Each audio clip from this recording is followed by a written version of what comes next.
Avec vous, vous donner envie de parler en langue. Donc nous allons parler du parler en langue. Nous allons parler du parler en langue et nous savons que tout commence au jour de la Pentecôte où ils étaient tous réunis, assemblés et la Bible dit que l'Esprit de Dieu est venu et ils furent baptisés du Saint-Esprit. Donc pour parler en langue, il faut être baptisé du Saint-Esprit. Parce que la Bible dit dans Actes chapitre 2 que la preuve, c'est qu'ils parlaient en de nouvelles langues. Bien sûr, il y a le don d'interpréter les langues. Mais si même tu n'interprètes pas les langues, il est de bénéfice ô combien grand que de parler en langue pour être édifié. Selon 1 Corinthiens chapitre 14, il dit, le parler en langue, celui qui parle en langue, s'édifie lui-même. Attention, important, s'édifier veut dire construire. Nous qui avons si souvent des cœurs blessés, des blessures intérieures, blessures d'âme, le parler en langue. Voici l'antidote, voici le médicament. Outre cela, le parler en langue te met en relation directe avec Dieu. Le parler en langue. Le parler en langue aussi, c'est comme une clé qui te donne accès aux choses de l'esprit, qui te donne accès au monde spirituel. Le parler en langue. Regarde avec moi. 1 Corinthiens chapitre 13, verset 1er. 1 Corinthiens 13, 1er. Quand je parlerai les langues, les, au pluriel, des hommes, vous le savez bien, toutes les langues qui existent aujourd'hui, en passant par le chinois et l'italien, sans compter l'lingala et le créole, il dit les langues des hommes et les langues des anges. Les anges ont plusieurs parlants en langue. Vous voyez que nous n'avons pas tous le même parlant en langue. Nous ne parlons pas tous de la même manière. J'arrive, on arrive doucement. Parce que ce qu'il est important de dire, c'est que, allons vite, quand tu comprends qu'il y a les langues des hommes, mais il y a aussi les langues des anges, quand vous voyez dans Apocalypse chapitre 2, il dit à son serviteur, dis à l'ange de l'église. Dis à l'ange de l'église. Parce que, vous voyez, ce qui s'était passé, c'est que Dieu est venu et Dieu dit, église, écoutez ce que l'Esprit a à dire. Et quand l'Esprit va, l'Esprit s'adresse, le message est adressé à l'ange de l'église d'Éphèse, de Pergame, de Philadelphia. C'est à l'ange de l'église. Quand l'ange de l'église, l'autorité spirituelle, comme nous pouvons remarquer, si même il y a un père, une autorité dans une maison, dans les choses de Dieu, il y a aussi des autorités. Donc toi qui n'aimes pas l'autorité, attention. Le but de ce message-là aussi, de te donner de comprendre qu'il y a des hiérarchies, il y a des autorités auxquelles nous devons, pour lesquelles nous devons avoir beaucoup de respect et de déférence. Donc le parler en langue, revenons, le parler en langue te donne accès aux choses de l'esprit. Et la Bible dit, dans Apocalypse chapitre 2, écoutez Église, ce que l'Esprit a à dire. Quand l'Esprit vient, l'Esprit, lui, maintenant, il parle à l'ange de l'Église. L'ange de l'Église. Dans chaque maison, on a dit, il y a une autorité. Dans chaque église locale, il y a une autorité également spirituelle. L'autorité de la maison. L'autorité de la maison. Alors, s'il y a une autorité spirituelle, qu'on dit être l'ange, selon qu'il est écrit, dit à l'ange de l'Église, qui, bien sûr, quand l'ange a l'information, le message par le Saint-Esprit, il va le dire, le donner à l'autorité, homme ou femme, mais de l'assemblée locale. Vous me comprenez? Donc, l'ange de l'église a un message. Et si nous voyons que l'ange a un message, nous voyons aussi que les anges, l'ange a un langage. Il dit, quand je parle les langues des hommes ou les langues des hommes, des anges, si je n'ai pas l'amour, je ne suis rien.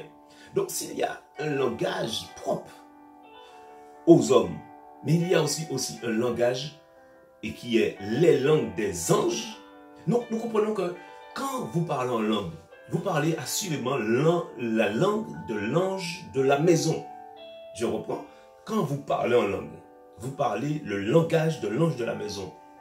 Vous parlez le langage propre à l'ange établi sur l'assemblée. Et on peut aussi reconnaître ton autorité spirituelle, parce que l'autorité spirituelle, ton pasteur, ton autorité, qui peut être apôtre, prophète, est aussi soumis à cet ange-là, qui a un langage. Donc, assurément, selon qu'il est écrit aussi, quand Jésus parlait des petits-enfants, il dit que personne ne méprise l'un de ses petits-enfants, car son ange voit le Père quotidiennement. Donc, l'ange de chacun a une expression qu'on appelle le parler en langue. Quand je parlerai les langues des hommes, et les langues des hommes, il dit quand je parlerai les langues des hommes et, on peut faire les deux, tu parles anglais couramment, tu parles le français très bien, l'espagnol, l'italien, mais désire parler le langage des anges. Lisons aussi la parole de Dieu, vous allez mieux comprendre. Il dit dans 1 Corinthiens chapitre 14, verset 1er, « Recherchez la charité, aspirez au don spirituel, mais surtout à celui de la prophétie. » Parce que la prophétie, c'est là le don qui permet d'édifier les autres. Ça, c'est dans la relation horizontale. Mais dans la relation verticale, c'est le parler en langue qui prend le dessus, parce que le parler en langue te donne accès directement. Tu n'as pas besoin de dire « je parle en langue au nom de Jésus ». Tu n'as qu'à parler en langue. Et tu verras que la différence, c'est que quand tu parles en langue, écoute bien, quand tu parles en langue, c'est comme un clapet qui saute. Tu n'as pas besoin de faire fonctionner ton intelligence. L'onction, le Saint-Esprit est déjà là. Tu n'as qu'à simplement ouvrir ta bouche, ouvrir le robinet et le parler en langue sort. À la différence de l'intelligence, des langues que nous avons telles que le français. Tu réfléchis, tu donnes une direction, ça passe par ton intelligence, ça passe par tes mots et tu penses et tu dis. Tu es autonome, tu es aussi celui qui est responsable de ce que tu dis. Et ce que tu dis est fonction de ce qu'il y a dans ton cœur. Mais aujourd'hui, ce n'est pas ton cœur qui parle quand tu parles en langue. C'est ce qui est en toi, mais qui est le Saint-Esprit. Le Saint-Esprit en toi te donne de t'exprimer. Alors, quelqu'un ne comprend pas le parler en langue. Le parler en langue, c'est la présence de Dieu quand elle vient en toi. Le parler en langue, c'est ce que les chrétiens, lors de la Pentecôte, ont reçu. Le baptême du Saint-Esprit. La Bible dit à cet effet, si quelqu'un ne naît d'eau et d'esprit, il ne rentrera pas dans le royaume de Dieu. Tu ne peux pas entrer dans le royaume de Dieu si tu n'es pas baptisé d'eau et d'esprit. Donc quand tu es baptisé de cet esprit, c'est ça qu'on dit depuis, tu manifestes le parler du Saint-Esprit, qui est aussi le parler des anges. Et on disait que l'ange de la maison parle à l'autorité de la maison. Quand vous entrez dans une assemblée, par exemple, vous voyez que bien souvent, à 80%, les membres de cette assemblée, je dis les membres, hein, je ne dis pas les personnes qui viennent ponctuellement, sporadiquement dans l'assemblée, mais je dis les membres de l'assemblée parlent la langue du pasteur, de l'autorité. Ça se ressemble plutôt. Vous voyez pas? Le parler en langue du pasteur ressemble, ou les parler en langue des bien-aimés ressemble à celui du pasteur, qui est soumis à l'ange de la maison. Et c'est ce que nous avons dit, selon le message que Dieu a donné dans l'Apocalypse. Il dit, dis à l'ange de l'Église. L'ange de l'Église, c'est l'ange aussi de l'Église universelle. L'autorité suprême, c'est la tête, Christ. Mais vous savez bien que nous sommes un corps, et dans ce corps, il y a plusieurs membres. Chaque membre a des fonctions. Toutes les églises ne se ressemblent pas. Donc, vous comprenez pourquoi tous les parleurs en langue ne se ressemblent pas. Vous comprenez pourquoi ma main ne ressemble pas à mon pied. Quoique, il y a des doigts et il y a des similitudes, il y a des ressemblances, mais on n'a pas la même fonction. Donc, les assemblées locales n'ont pas la même fonction. L'ange attribué, attitré à chacune des assemblées ou à chacun des enfants de Dieu est différent. Le langage lui-même est aussi différent. Est-ce que vous me comprenez? Regardons encore. Il dit, en effet, celui qui parle en langue ne parle pas aux hommes, mais à Dieu. Voyez l'avantage. Le parler en langue, je vous dis, c'est une clé, c'est un passe-partout, directement dans les choses de l'esprit. Tu veux entrer dans le prophétique, tu veux parler par parole de connaissance, tu veux interpréter même les langues. Habitue-toi à nourrir cette relation. Mets-toi sur la même fréquence. Les civistes, ils sont à 446 MHz. Alors, mets-toi sur la fréquence de l'esprit. Les policiers sont encore sur notre fréquence. Ils sont dans une basse fréquence, dans les low fréquences. Donc, qui est de l'ordre de 100 et quelques. Mais tandis que les civistes sont à 400. La gendarmerie aussi a une autre fréquence. Dieu a une fréquence où il veut parler.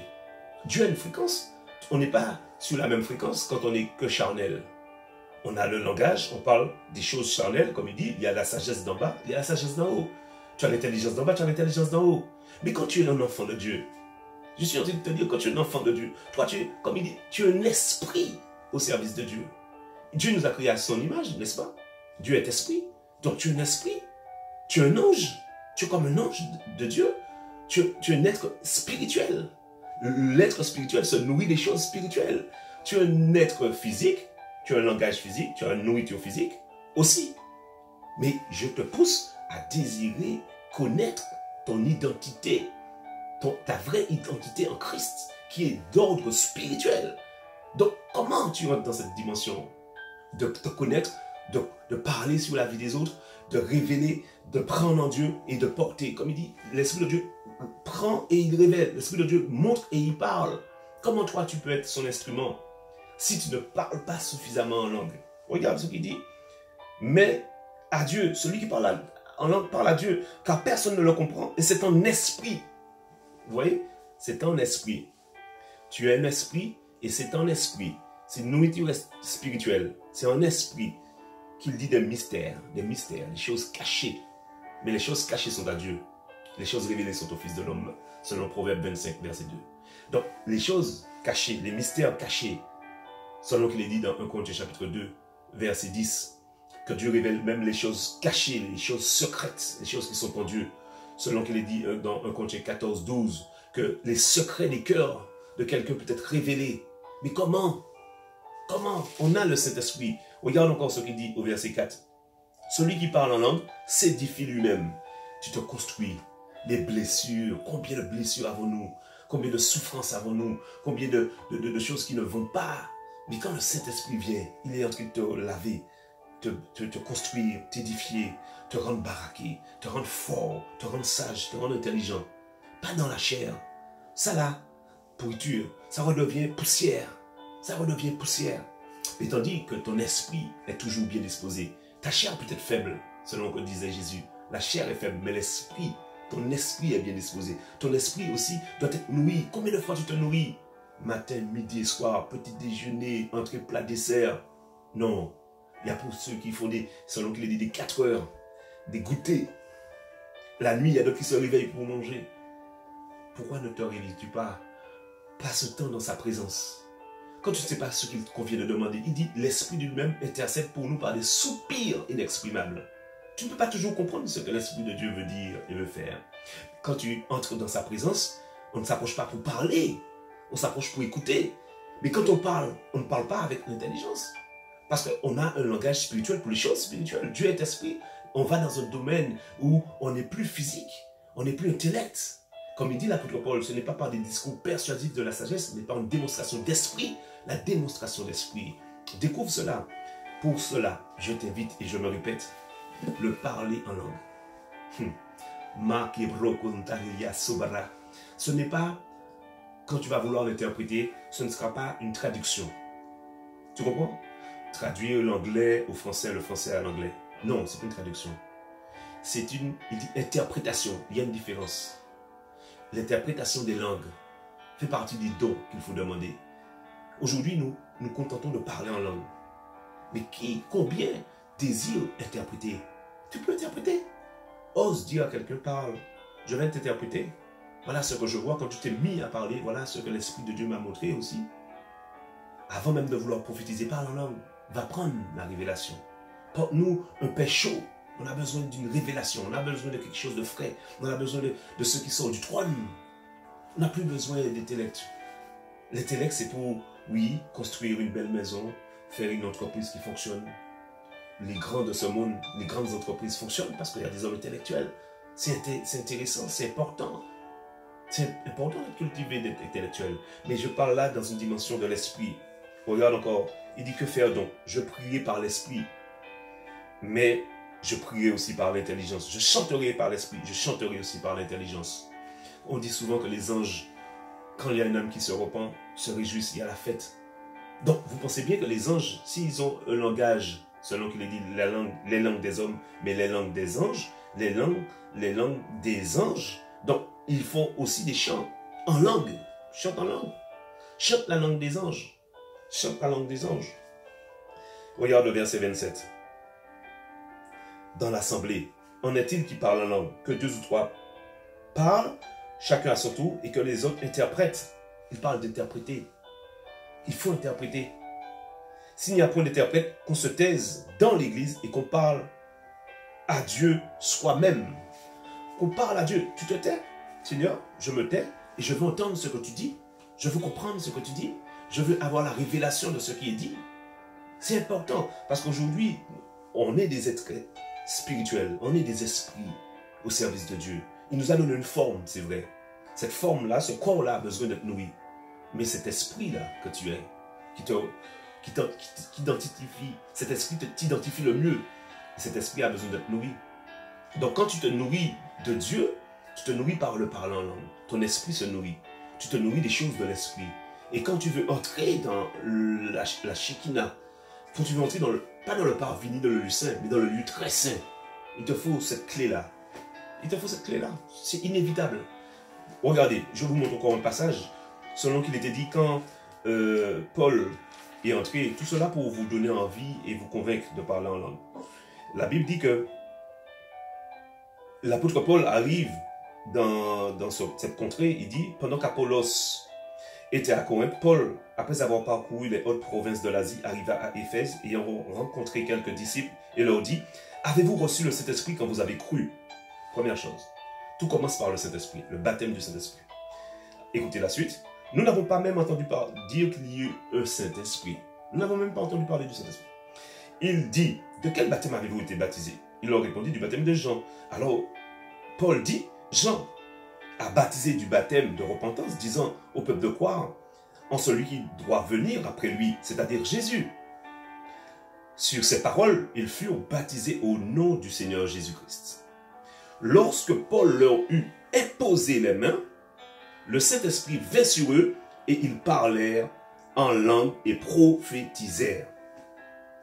Voilà, ils étaient environ 12 hommes. Quand l'apôtre Paul a posé ses mains, quand tu poses tes mains, tu dois croire qu'il y a un échange de transfert de grâce, puisque toi-même tu es baptisé. On ne peut donner que ce qu'on a reçu. Et quand le Saint-Esprit vient, ne dis pas que j'ai le Saint-Esprit, mais je ne parle pas. C'est faux. Refuse ce cliché-là. Il dit quand ils imposèrent les mains à ces personnes, ils se mirent à parler, ils ont été baptisés, et ils parlaient en langue, virgule, et ils prophétisèrent. Qu'est-ce que tu veux de plus? C'est ça, c'est la Bible. Tu vois, quand tu viens dans la présence de Dieu, on ne sait pas ce qu'il convient de demander. Selon Romains chapitre 8, selon Ecclésiaste chapitre 4, on s'approche de Dieu pour écouter, voir quelle inspiration. Parce qu'il dit que nous avons près de Dieu cette assurance, que si nous lui demandons quelque chose selon sa volonté, nous savons qu'il nous écoute. Hein? Jean 5, 14, 15. Et si nous savons qu'il nous écoute, nous savons que nous possédons la chose comme nous lui avons demandé. Mais comment toi, qui veux prendre, manifester le Saint-Esprit, la gloire de Dieu, le miraculeux, le surnaturel, tu ne parles pas en langue? Comment? Alors que le Saint-Esprit a pour but de te révéler. Donc tu t'approches, tu écoutes, tu pries en langue, tu parles en langue, tu te mets en sa présence. Dans la bonne fréquence, on a dit. Tu as le récepteur qui est toi, et tu as l'émetteur qui est Dieu, le Saint-Esprit. L'émetteur envoie des signaux, toi tu es là et tu réceptionnes les signaux dans ton esprit.